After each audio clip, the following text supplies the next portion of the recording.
बिस्मिल्लाहिर्रहमानिर्रहीम। बोलते कॉलम के साथ मैं आमिर ज़हान, और अपने आज के कॉलम की इब्तिदा जो है मैं एक कहावत से करना चाहता हूँ, बंदर की बला तवेले के साथ। ये आपने सुनी होगी कि हरकत जो है वो कोई बंदर करता है, लेकिन तवेले से मुराद वो है वो पूरा ग्रुप या वो पूरा ग्रोह या वो पूरी जगह जो है उसके सर पे वो बला आ जाती है, और इस तरह से उसको उसका खमियाजा भुगतना पड़ता है आसान अल्फाज में।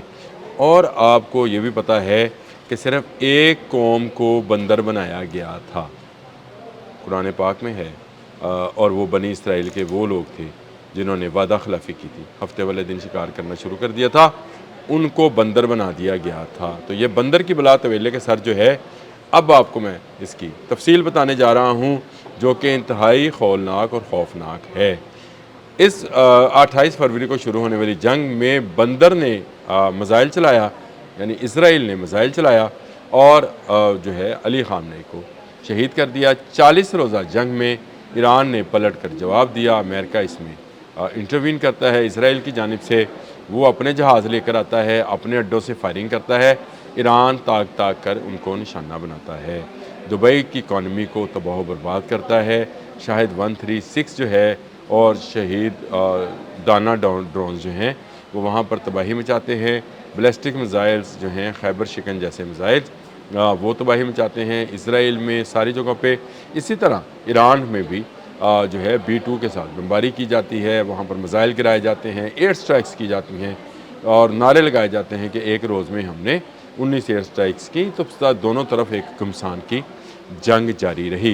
ये सारा उस बंदर यानी उस इसराइल की जानिब से, अब मैं उसको बंदर कहना नहीं चाहता, बट कुरान में ये फैसला है जो है, मैंने क्योंकि कहावत से ये ड्राइव किया है तो इसलिए प्लीज़ माइंड ना कीजिए, बट इसराइल जो है उसकी ये शरारत थी जो अब तवेले को उठाना पड़ेगी। अब आ जाएँ तवेले की तरफ कि हुआ क्या।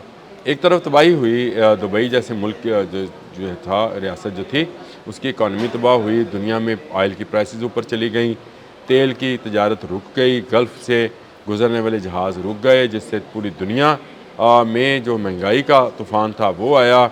इकोनॉमी स्ट्रेस जो है वो बढ़ता चला गया। खुद दुबई से कंपनीज़ भाग गईं क्योंकि वो उसको गैर महफूज समझती थी। गल्फ़ जो थी वो पूरी तरह इसराइल के गोद में जा बैठी। इसराइल ने वहाँ पर अपनी इंस्टॉलेशंस की। ये सारी जंग इसराइल ने शुरू की थी, लेकिन अब जब अमन मुआहिदा होने जा रहा है तो अमेरिका के वाइस प्रेसिडेंट JD वैंस ने एक इंटरव्यू दिया है जी CBS को। CBS का मॉर्निंग शो था, उसमें उनसे ये सवाल हुआ कि ईरान रिकन्स्ट्रक्शन के लिए यानी दोबारा तमीर नौ के लिए $300 बिलियन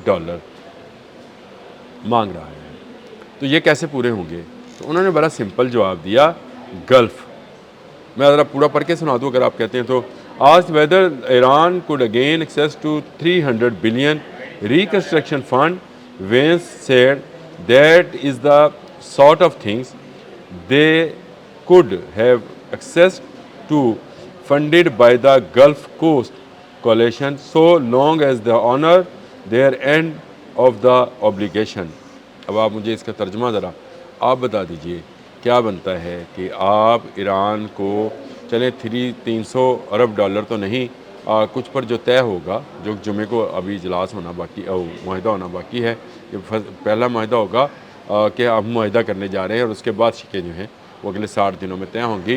इस दौरान आपने हरमस खोल दी जाएगी, लेकिन किन शराइत पर, क्या गल्फ़ स्टेट्स जो हैं वो अब उस गलती का यानी तवेला जो है बंदर की उस गलती का खमियाजा भुगतेगा, और ईरान को टैक्स देकर अपने जहाज़ जो है वो आपने हरमस से गुजारेगा। महंगाई तो जूँ की तू रहेगी। आलमी सतह पर तेल की कीमतें जो हैं वो चाहे $80 पे आ गई हैं या $70 पर भी आ जाएं, जब टैक्स दिया जाएगा तो ये 70 जो है इसको आप $75 पर बैरल समझें। बड़ा सिंपल सा कैलकुलेशंस हैं, अब बड़ी सिंपल सी हैं, और बंदर की बला तवेले के सर के गल्फ़ को इसका जो है खमियाजा भुगतना पड़ेगा, क्योंकि वो अपने जहाज़ों को गुजारने के लिए ईरान को टैक्स देंगे, जिससे ईरान की इकॉनमी जो है इन डॉलर्स मजबूत होगी। वायदा तो होने जा रहा है। गल्फ़ के हिस्से में बदनामी के सिवा और तबाही के सिवा क्या आया। ईरान ने अपनी खुद मुख्तारी, ईरान ने अपनी अस्करी ताकत, ईरान ने अपनी कौमी हमीयत, ایران نے وہ اپنا سب کچھ اپنے آئل ویسلز، اپنے آئل ویلز، اپنے آئلز جو اس کی کیا اس کو کہتے ہیں آئیلینڈز، سب کو بچا لیا، اپنی بندرگاہوں کو بچا لیا، اپنی پوری کی پوری ایئر فورس کو بچا لیا، اپنی پوری کی پوری بحریہ کو بچا لیا۔ گو ڈونلڈ ٹرمپ جو مرضی کہتے رہیں، کوئی بحری بڑا جہاز جو ہے تباہ نہیں ہوا ہے، کوئی آبدوز تباہ نہیں ہوئی ہے۔ بارودی سرنگیں موجود ہیں، ان کی موجودگی میں ایرانی پاسداران انقلاب کے گائیڈڈ سے کے علاوہ کوئی راستہ نہیں ہے کہ کوئی اور ملک وہاں سے کوئی اپنا آئل یا جو تجارتی جہاز ہے، آئل ویسل یا تجارتی جہاز جو ہے اس کو گزار لے۔ تو گلف دوہری پوزیشن میں ہے، اگر وہ تیل بیچے گا تب بھی ٹیکس دے گا، اور اگر آپ تجارتی سامان، کیونکہ گلف میں تو ہوتا کچھ نہیں ہے، منگوائے گا تو ٹیکس دے گا۔ اس ٹیکس کے نتیجے میں کیا ہوگا؟ دبئی لوگ کیوں جاتے تھے؟ کیونکہ یہ ٹیکس فری تھا۔ وہ سمجھتے تھے کہ یہاں پر کاروبار کرنا آسان ہے، بلیک منی کو وائٹ کرنا آسان ہے، اور جو ہے اس کے لیے وہاں پر کوئی ٹیکسیشن کا نظام نہیں ہے۔ یہ ویسے ہی ہے جیسے پاناما تھی، وہ یہ ویسے ہی ہے جیسے دنیا کے مختلف ممالک میں اس طرح کے ٹیکس فری زون بنائے جاتے ہیں، جہاں کمپنیز آ کر بیٹھتی ہیں، عیاشی کرتی ہیں، لوٹ مار کرتی ہیں، پوری دنیا سے دولت کو ایک جگہ پر اکٹھی کرتی ہیں اور پھر بانٹ لیتی ہیں۔ لیکن ان ٹیکسیشن کی صورت میں دبئی اتنا سستا نہیں رہے گا، دبئی مہنگا ہو سکتا ہے، اور دبئی کی مہنگے ہونے سے اگر لوگ یورپ چھوڑ کر کے یورپ مہنگا ہے دبئی میں آئے تھے، تو پھر اگر بہت ہی کم مارجن رہ جاتا ہے تو پھر وہ دبئی کی گرمی میں کیوں رہیں، وہ یورپ کی ٹھنڈی فضاؤں میں کیوں سانس نہ لیں، یا امریکہ یا کسی اور جگہ پر جو ہے وہ اپنے بزنس کو کیوں نہ لے کر جائیں۔ یہ وہ معاملہ ہے جس کو دیکھ کر مجھے لگتا ہے کہ شاید وہ دبئی جو 28 فروری سے پہلے کا تھا دوبارہ سے اس طرح سے نہ بن سکے، لیکن دینا جو ٹیکس ہے وہ گلف کو پڑے گا۔ گلف کی تمام سٹیٹس جو ہیں وہ اپنا جہاز اگر گزارنا چاہتی ہیں اس طرف سے، یعنی آپ نے حمص کی طرف سے، تو وہ اس کا ٹیکس پے کریں گی، اور 300 ارب ڈالر کا جو ایران کا کلیم ہے، شاید مذاکرات کی صورت میں اس میں کمی بیشی کر دی جائے، لیکن یہ بات پرنسپلی طے ہوتی نظر آتی ہے کہ ایران کا یہ کلیم جو ہے اس کو تسلیم کر لیا گیا، اصولی طور پر تسلیم کر لیا گیا ہے۔ اس کی نیٹی گیٹیز جو ہیں یا اس کی چھوٹی موٹی چیزیں جو ہیں، نوک پلک جس کو ہم اردو میں بڑے پیار سے کہتے ہیں لطیف پیرائے میں، کہ نوک پلک جو ہے وہ سنواری جا سکتی ہے، اس میں ڈالرز کا یا ہندسوں کا اوپر نیچے ہونا کوئی معنی نہیں رکھتا۔ ایک مرتبہ اگر آپ نے حمص پہ ٹیکسیشن شروع ہو گئی تو یہ ٹیکسیشن پھر آپ یاد رکھیے گا کبھی ختم نہیں ہوگی۔ جب اس کو ختم کرنے کی کوشش کی جائے گی ایران اٹھ کھڑا ہوگا۔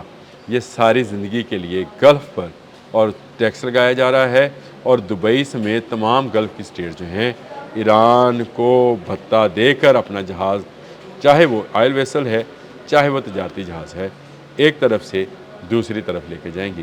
بھتہ دیے بغیر اب گزارا نہیں ہے۔